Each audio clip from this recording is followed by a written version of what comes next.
So what's up mga Lodi? Dito nga pala tayo sa Baguio Terminal at 12:20 kami na madaling araw. Kinuha namin yung first trip dahil due for PMS na itong bus na ito. Kaya kinuha namin yung first trip para maaga tayo dumating ng Pasay. Maya din ay atras na ito at babiyahin na rin tayo. At ito na nga, dumating na nga tayo sa Pasay. Ipapasa ko itong job card sa service advisor para mailista lahat ng ipagagawa ko.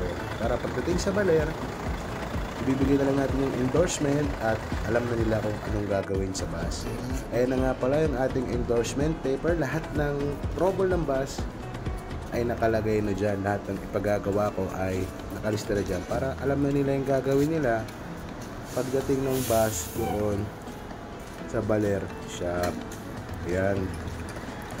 So, ginawa natin, bago natin dalhin yung bus sa Baler, ay pinalinis natin para malinis yung bus at pinanggalan na rin natin ang mga kortina. Kasi dito, tuwing PMS ay obligado talaga tayong magpalit ng kortina. At ito na nga, nandito na nga tayo sa Skyway. Exit kami ng Quezon Ave. At hindi ko akalain, maliligaw pa pala tayo. Buti na lang tumama yung aming mga hula-hula sa daan kung saan kami dadaan. At ayan na nga, nasa Baler na nga tayo, nakachamba mga idol.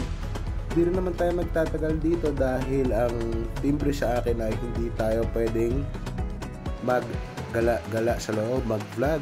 At ayan, after ko makuha lahat ng gamit ko ay iwan ko na nga yung bus dyan at ipapasa ko na lang itong endorsement letter sa service advisor. Nakikita nyo, walang mga driver dyan, ano? Walang mga empleyado kasi may waiting area talaga yung mga empleyado, so hindi kami pwede dito sa shop. Yung konduktor ko naman ay nagsauli na ng kurtina para mapalitan yung aming kurtina ng bago. At ito na nga pala yung warehouse, no? Makikita nyo yung mga pyesa, no? Talagang naka-organize talaga siya. Ayan, no? Yan na nga yung kurtina, sinasabi ko sa inyo, yun yung konduktor ko. At pagbalik naman namin ay kukuha kami ng panibagong stock ng kurtina para ilagay sa bus. At yan nga yung sinasabi ko sa inyong waiting area, no, ng mga driver. Habang ginagawa yung bus, kung matatapos din ang araw na yon, ay dito ka mag-aantay.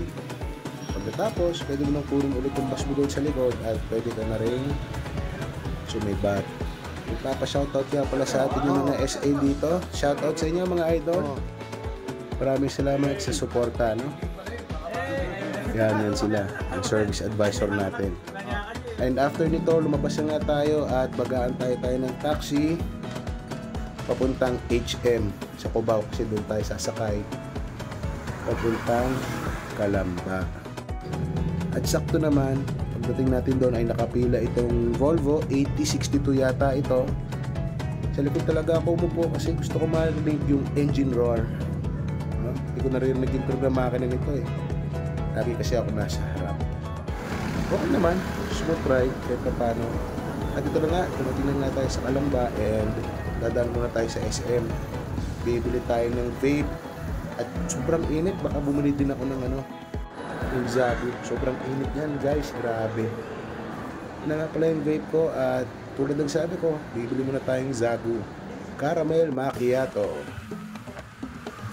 And after na, nag-tricycle na nga tayo, no? Pauwi na.